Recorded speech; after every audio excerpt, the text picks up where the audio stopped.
देखिए 4.2 का 4 number question है ना, ध्यान देना है यहाँ पर।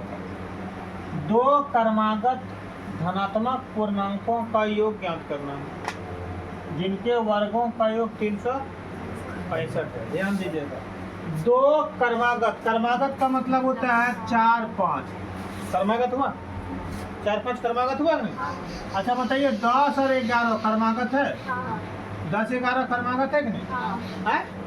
अब 15 और 16 ये भी है, क्रमागत है।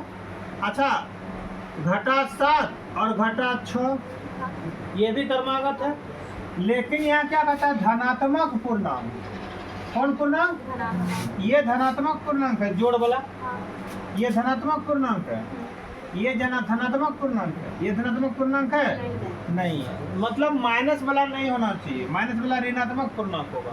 नहीं, ऋण संख्या वाला ऋणात्मक पूर्णांक और धन संख्या वाला धनात्मक पूर्णांक। तो कहता है ऐसा दो को धनात्मक पूर्णांक ज्ञात करो, कैसा? क्रमागत लगातार, जिसका वर्ग निकालेंगे 365 होगा। समझ में आया? समझ में आया क्वेश्चन? कौन सी बोल रहा है? कौन सी निकालना है? दो क्रमागत धनात्मक पूर्णांक ज्ञात करना है जिसका वर्गों का योग कितना होगा? 365 होगा। ठीक है ना? आए अब जरा बोलिएगा।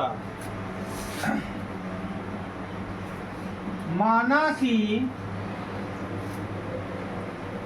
वे दो क्रमागत धनात्मक पूर्णांक पहला x लीजिए, ठीक है, और तथा दूसरा क्या होगा? x + 1। बताइए पहला वाला अगर हमको पता रहेगा तो दूसरा वाला धनात्मक पूर्णांक क्रमागत निकाल देंगे ना। जैसे पहला वाला 5 तो दूसरा, पहला वाला 100 दूसरा 200, 101 होगा। नहीं, पहला वाला 1000 तो दूसरा कितना होगा? 1001, एक ज्यादा, तो इसलिए +1 कर दिए।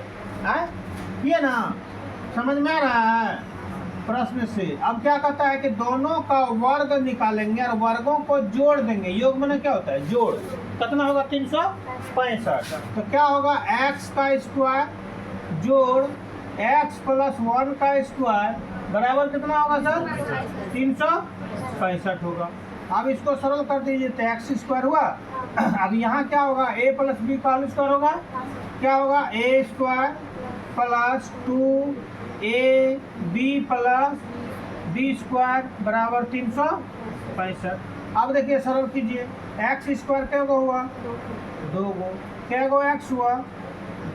स्क्वायर लगाना है, 2 गो x हुआ। अब +1 का स्क्वायर 1 बराबर 365। इसको समीकरण में लिख दीजिए। क्या होगा? अभी नहीं लिखाएगा। क्यों नहीं लिखाएगा बता रहे हैं।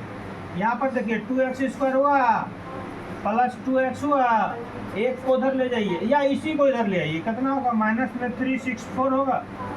होगा होगा कि नहीं होगा? समझ में रहना कि ये प्लस में इधर आकर के ये बेचारा इसके साथ लड़ाई किया तो कम हो गया। इधर कितना बचेगा? अब 2 कॉमन आएगा क्या? सब में देखिए 2 है, 2 कॉमन आएगा। क्या होगा? x² + x - 182, 18 दूना 36, 2 दूना 4 बराबर क्या होगा? 0। ये 2 को उधर ले जाइए तो क्या होगा? इसलिए x² + x घटा 182 बराबर 0। ये निकल गया ना? समीकरण तो निकल गया। अब इसको जो है ना गुणनखंड निकालना है तो क्या करना होगा? कल बताए थे, याद कीजिएगा। 182 का कितना होगा? 13 14 है, 13 14 कितना होगा? 13 गुने 14 कितना होगा? 13 गुने 14 गुना कीजिए। 14 किया 42 का, 42 का हासिल कितना बचा?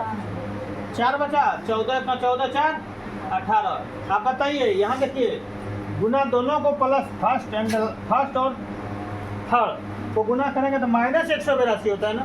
इसमें एक तो प्लस और एक तो माइनस होगा। यहाँ बचना चाहिए क्या? +1। इसका मतलब बड़का वाला क्या होगा? प्लस में, और छोटका वाला क्या होगा? माइनस में। इसका मतलब हो जाएगा प्लस में 14x लिखिए और माइनस में 13x लिखिए, घटा 82 बराबर हो गया ना।